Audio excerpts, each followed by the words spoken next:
देश की एक आला शख्सियत ने फरमाया है, हजारों जवाबों से अच्छी है मेरी खामोशी। हजारों जवाबों से अच्छी है मेरी खामोशी, न जाने कितने सवालों की आबरू रख ली, न जाने कितने सवालों की आबरू रख ली। नमस्कार साथियों, स्वागत है आपका संप्रेषण में एसएस में। मैं हूं आपका दोस्त डॉक्टर एसएस त्रिपाठी। मित्रों, आज बात मौन की, खामोशी की, साइलेंस की। वो कहते हैं ना, एक चुप 100 सुख। लेकिन मैं यहाँ स्पष्ट कर दूं कि चुप से मेरा आशय बातचीत बंद करने से नहीं है, बल्कि एक सही जितनी जरूरत हो उतना बोलने से है। आप जो भी बोलें अच्छा बोलें और जरूरत का बोलें। यह आपके लिए भी हितकारी है और दूसरों के लिए भी हितकारी है। आइए हम जानते हैं कि मौन का क्या अर्थ है, मौन से क्या तात्पर्य है। भगवत गीता में भगवान श्री कृष्ण जी ने कहा है कि मौन एक तप है, तपस्या है। नीति शास्त्र में कहा गया है, मौनम सर्वार्थ साधनम, यानी मौन से सभी कार्य संभव हैं। ओशो कहते हैं कि मौन आसान नहीं है, लेकिन जीवन बदलने के लिए एक क्रांतिकारी कदम है। और हमारे कबीर बाबा भी कहते हैं, कबीरा यह गति अटपटी, कबीरा यह गति अटपटी, चटपट लखी न जाए, जब मन की खटपट मिटे, जब मन की खटपट मिटे, अधर भयो ठहराए, अधर भयो ठहराए। तो उन्होंने भी मौन की महत्ता पर विशेष बल दिया है। और कुछ अन्य विद्वानों के मत इस प्रकार हैं कि मौन एक ऊर्जा है जो मन को सशक्त बनाती है। मौन एक मानसिक व्यायाम है। मौन हमें परमात्मा के समीप लाता है। और मौन की भाषा में सबसे ज्यादा अभिव्यक्ति निहित होती है, यानी बिना कहे भी समझी जा सकती है। और एक चुप 100 बातों पर भारी पड़ सकता है, ऐसा मौन का महत्व विद्वानों ने बताया है। अब साथियों, जानते हैं मौन के प्रकार। तो साथियों, मौन 2 प्रकार के माने जाते हैं। एक तो पहला है वाह्य मौन। वाह्य मौन वो है जिसमें शब्दों या वाणी पर विराम लगाना। और दूसरा है आंतरिक मौन। आंतरिक मौन का मतलब है मन के भीतर की उथल पुथल, अनुचित उड़ाने और मन के आवेगों पर नियंत्रण करना, यानी मन को शांत करना, यह कहलाया जाएगा आंतरिक मौन। अब बात उठती है मित्रों कि मौन की शुरुआत कैसे करें। तो मित्रों, मौन की शुरुआत तो बाह्य मौन से ही होगी, क्योंकि सबसे पहले आपको अपने शब्दों पर विराम लगाना है। उतना ही बोलना है जितनी जरूरत है। आपके जवाब छोटे होने चाहिए। और वैसे भी विद्वानों का मानना है कि दुनिया में सबसे ज्यादा गुनाह जुबान से ही होते हैं।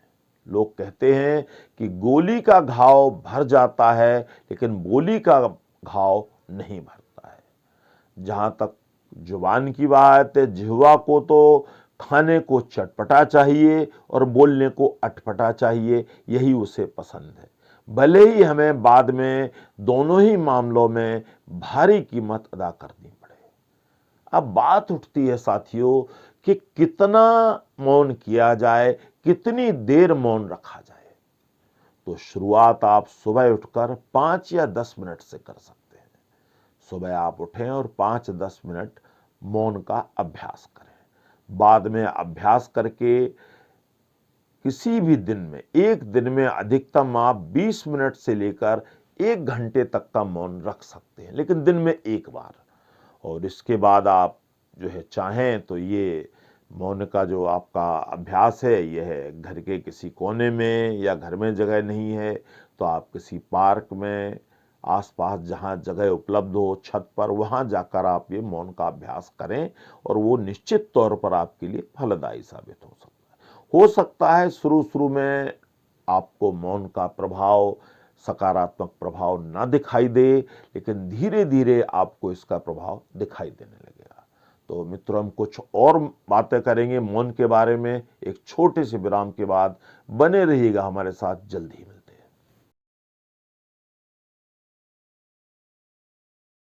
एक बार फिर से आपका स्वागत है संप्रेषण विद एसएस में। जो दर्शक हमारे चैनल पर नए हैं, उनसे मेरा अनुरोध है कि हमें अपना स्नेह, सहयोग, समर्थन सब्सक्राइब और लाइक के रूप में दें और बेल आइकन को प्रेस कर दें ताकि हमारे आने वाले नए वीडियो ने जल्दी से जल्दी मिल सके। तो मित्रों, हम बात कर रहे थे मौन के बारे में। अब हम चर्चा करने वाले मौन के फायदों के बारे में, लाभ के बारे में। तो मित्रों, मौन के लाभ तो अनंत हैं, लेकिन हम यहाँ कुछ प्रमुख लाभों के बारे में चर्चा करेंगे जो कि मौन के विद्वानों ने बताए हैं। तो सबसे बड़ी बात तो यह है मित्रों कि हमारे देश के ऋषि मुनि महापुरुष संत सदियों से मौन अभ्यास करते रहे हैं। उनकी दैनिक क्रिया में मौन हमेशा शामिल रहा है। यही कारण है वो दीर्घायु होकर, स्वस्थ होकर हमेशा से ज्यादा दिनों तक दुनिया में रहे हैं और एक अच्छी आयु पाकर गए हैं। और इसके बाद जो बात आती है हमारे राष्ट्रपिता बापू, वो भी मौन की महत्ता को बहुत बल देते थे। वो मौन व्रत और मौन विरोध का भी बहुत समर्थन करते थे और इन्हें एक बड़ा कारगर उपाय मानते थे। और मौन न सिर्फ ऊर्जा संरक्षण करता है बल्कि हमें यह तमाम विवादों से भी बचाता है। और एक बात और कि कम बोलने वाले ज्यादा सीख पाते हैं क्योंकि वो अच्छे लिसनर होते हैं। और मौन से हमें मानसिक शांति मिलती है, एकाग्रता बढ़ती है, हमारी कार्य दक्षता बढ़ती है, कार्य कुशलता बढ़ती है और आत्म संयम, सेल्फ कंट्रोल और सेल्फ रिस्पेक्ट भी हमारा बढ़ता है। इसके साथ साथ जो है हम दूसरों की फीलिंग्स को भी बेहतर ढंग से समझ पाते हैं। बीमारियां हमारे पास कम से कम आती हैं, चाहे वो बीपी हो, चाहे क्रोध हो, तनाव हो, चिंता हो, ये चीजें हमसे दूर हो जाती हैं। और आपके कम बोलने से आपकी प्राइवेसी, आपकी निजता, गोपनीयता भी बनी रहती है, अक्षुण्ण रहती है। क्योंकि ज्यादा बोलने वालों के मामले में कई बार ऐसा होता है कि वो भी बोल जाते हैं जो उन्हें नहीं बोलना चाहिए। आप खुद के लिए भी आसानी से टाइम निकाल पाएंगे अगर आप मौन का अभ्यास शुरू कर देते हैं। और एक और खास चीज कि आपकी ऊर्जा बेकार में ज्यादा बोलने से बर्बाद नहीं होगी बल्कि आपके पास ऊर्जा बचेगी, जिससे आप रचनात्मक कार्यों में खर्च करके दूसरे अन्य काम आसानी से कर सकते हैं।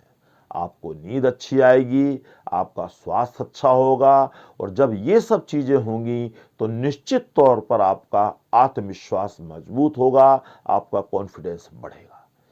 एक बात और मैं यहाँ कहना चाहूंगा, खास बात, कि जरूरी नहीं है कि हर बात का माकूल जवाब जोर से बोलकर ही दिया जाए।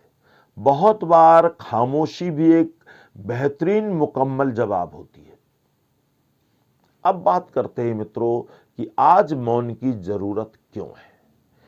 देखिए साथियों, दुनिया में हर शख्स बहुत जल्दी में है, किसी के पास वक्त नहीं है आपकी गाथा सुनने का।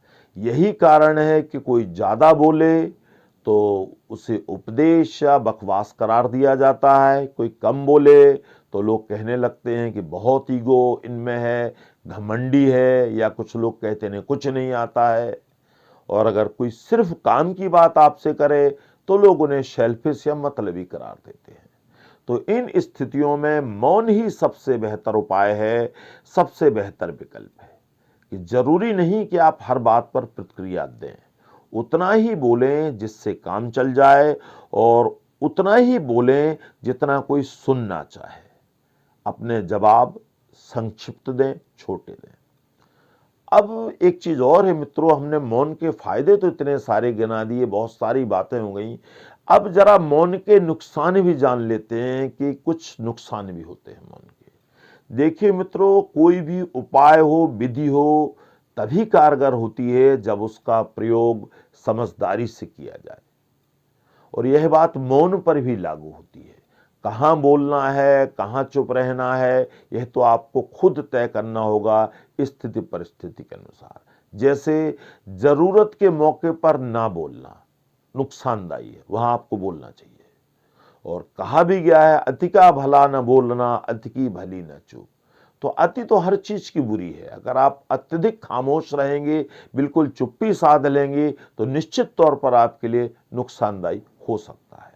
और अगर कोई मदद मांग रहा है तो वहां आपका बोलना जरूरी समझा जाएगा। आप दिखावा ना करें, गुरूर न दिखाएं कि हम मौन व्रत कर रहे हैं। और इस बात का भी ध्यान रखें कि बहुत देर तक मौन व्रत करने के बाद, मौन व्रत रखने के बाद आप एकदम से फट ना पड़ें कि बहुत सारी बातें एक साथ करने लग जाएं, वरना आपका करा कराया सब बेकार है। और एक विद्वान कहते भी हैं कि सराहना करें तो दिल से करें, और हस्तक्षेप करें तो दिमाग से करें, और समीक्षा करें तो विवेक से करें, और नहीं कुछ कर रहे हैं तो फिर मौन रहना ही सबसे अच्छा है। और सार और संक्षेप रूप में अगर मैं कहना चाहूं तो मैं यही कहूंगा कि वाणी दाता का एक अनमोल उपहार है। इसे सोच समझकर चतुराई से खर्च करना चाहिए। उतना ही बोलें जितनी जरूरत है, जितने में काम चल जाए, और अपनी शेष ऊर्जा बचाकर दूसरे अच्छे कार्यों में लगाएं। और एक चीज और मैं दोबारा दोहराना चाहूंगा कि आपका एक मौन, आपकी एक चुप्पी, आपकी एक खामोशी तमाम विवाद टाल सकती है। तो अपना ध्यान रखिएगा। जल्दी मिलते एक नए वीडियो के साथ। नमस्कार।